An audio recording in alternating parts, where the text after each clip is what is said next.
Now that the ramp was finished, General Lee was raring to take off like the Yankees at Manassas. That's Bull Run to all you folks up north. All right, Phil, hang on tight.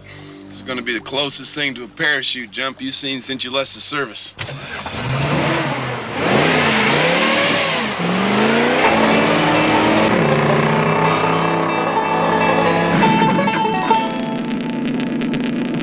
Long about now, I bet that boy wishes he had a parachute.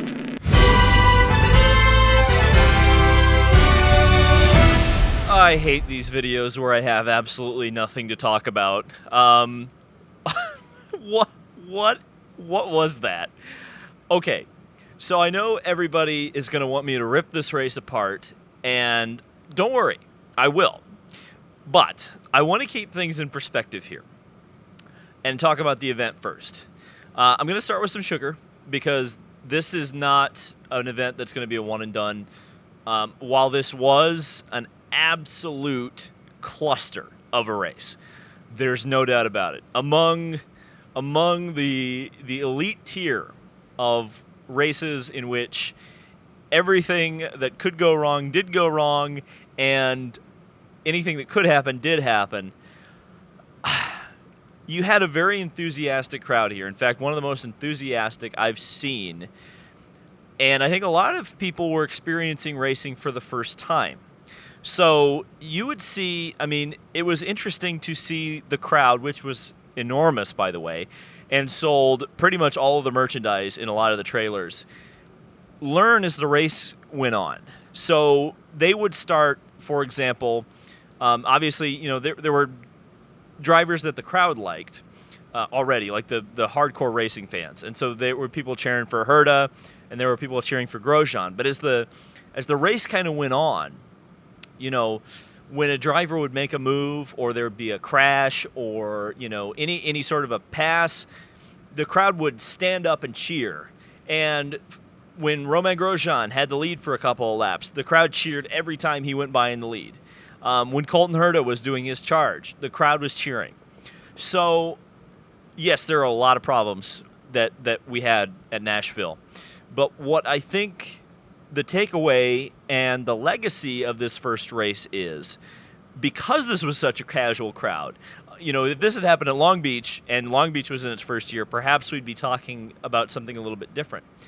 But you had an incredible party atmosphere here. You had a lot of happy people, a lot of people having a good time, and, you know, casuals like a demolition derby. So in a lot of ways, people are going to go, holy crap, that was unbelievable. A car that almost flipped over won the race, and the guy who was leading, he charged through the field, and then he crashed. You know, that's what casuals are going to remember. So I do think that this event, you know, obviously there needs to be tweaks, right? I think we all agree on that. Let's talk about a few of the things that need to be tweaked. So obviously, a lot of people wanted me to talk about the grandstand situation. So a lot of grandstands, including the big one, which was Grandstand 6 over on the back straightaway at the exit to the bridge, was not even completed until this morning. People who paid $300 for a weekend pass to sit up at the top of that grandstand did not get to use it for the first 2 days of the weekend. Now, they were comped for that time. I believe they were issued refunds. Some people were issued suite passes. Some people were offered comparable tickets in other grandstands. So, I mean, they did fix that issue, and that's an issue that I've heard. Again, I've only been to 3 street course events, and one of them got canceled by COVID. So I'm speaking from a point of view as a bit of a novice. But in speaking to people, you hear about, like, Baltimore the first year. They had to delay practice for, like, 4 hours because they didn't have the track finish. At least they had the track finished here. There were other things promised, like water that you were available to have all day. That only happened today. So again, another thing that was promised and they just didn't kind of, I guess they didn't follow through on. There are a few other things. On a general admission ticket, it was really hard to see the racetrack, and I get that that's an inherent problem of general admission.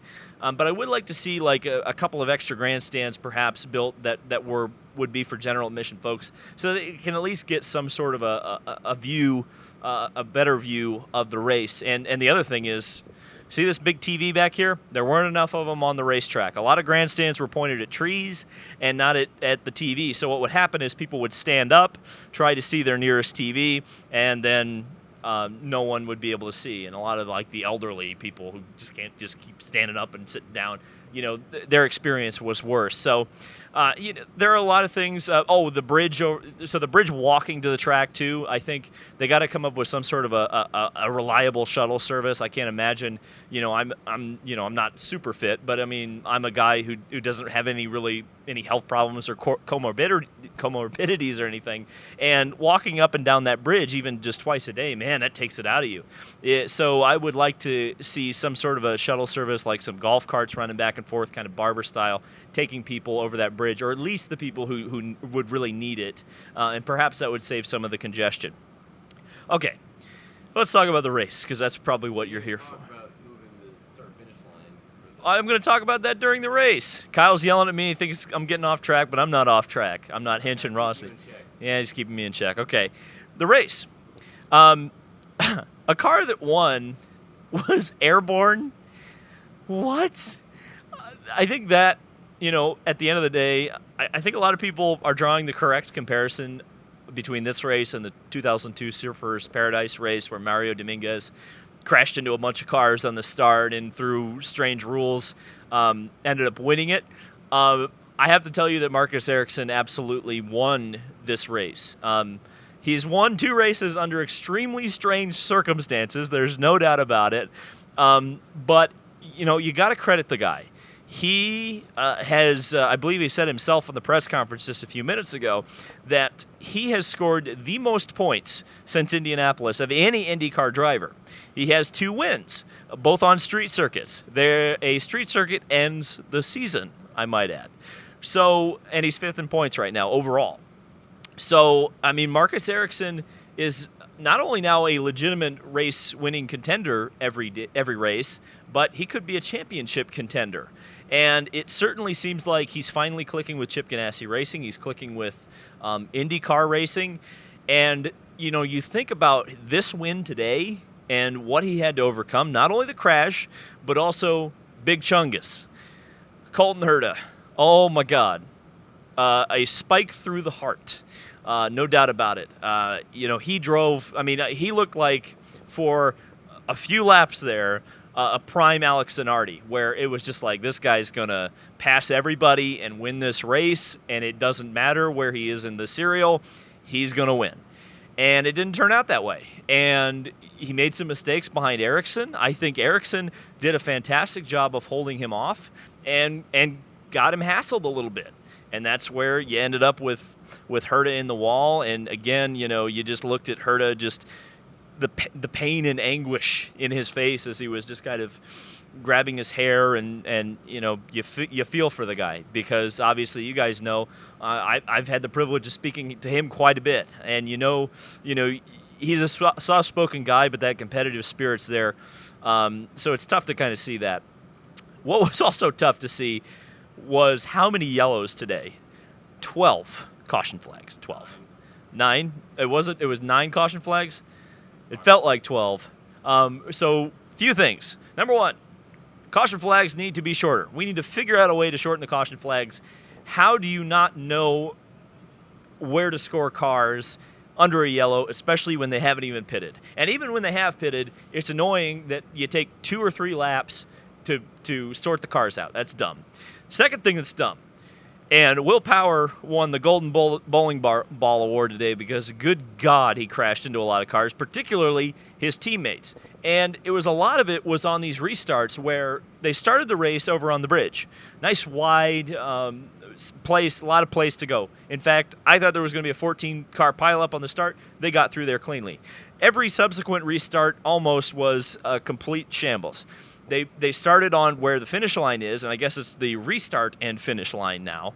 But to me, I think they should restart all the race on the backstretch. In fact, they probably should just move the start-finish line, in my opinion, to the backstretch and just have the pit lane over on the other side of the track, because where it is, yes, I guess it's in view of the spectators, whereas, you know, if you had it on the backstretch, you wouldn't be able to do that, but I think it would be safer. I think it would be smarter to just start the race where the track is wide enough to be able to safely get everybody to string out and not have, you know, because what was happening too was people were holding back to get a run and a jump on the restart, and then you saw when Will Power, caromed into a Pagenaud, they just all piled up because everybody came flying in there at 100 miles an hour, and no one had anywhere to go. So, but again, I don't want to be overwhelmingly negative here, because ultimately you had a race that was, in my opinion, very entertaining. You have an incredible story as a winner. You ultimately did have a duel between the two fastest cars and the best drivers on the day, which was Herta and Ericsson, and ultimately Ericsson outlasted Herta and, you know, earned his second IndyCar win. And so from that perspective, I think you give it a B- as an event, and I think there's a lot of room to improve, but I think those improvements are not unrealistic to expect, and I think they will be made. There was a huge crowd here today, an enthusiastic crowd. It almost felt like, you know, I never went to a kart race in person. I kind of felt like this was what a kart race kind of felt like. The atmosphere, the carnival spirit, everybody was happy. There was a big grid, a big market. There was a lot of positive energy here. So I want to make sure that we're not just totally bashing it, because, you know, ultimately I think this event very well could be a staple of the IndyCar calendar for years to come. Or it'll be a 3 and done, and at the end of the contract, it'll go away. That's for the future to decide. And if you want to hear me talk about that in about 3.5 years, be sure to subscribe to this channel. Thank you guys so much for watching my content this weekend. I hope you've enjoyed it. We'll be at the next 2 races, Indianapolis and Gateway. So catch you then. It'll be, hopefully, good coverage. Roman Grosjean's first oval race, I think, is another one you circle. And of course, the NASCAR IndyCar doubleheader. NASCAR coverage next week. Get excited. Thank you guys, and we'll see you in the next video.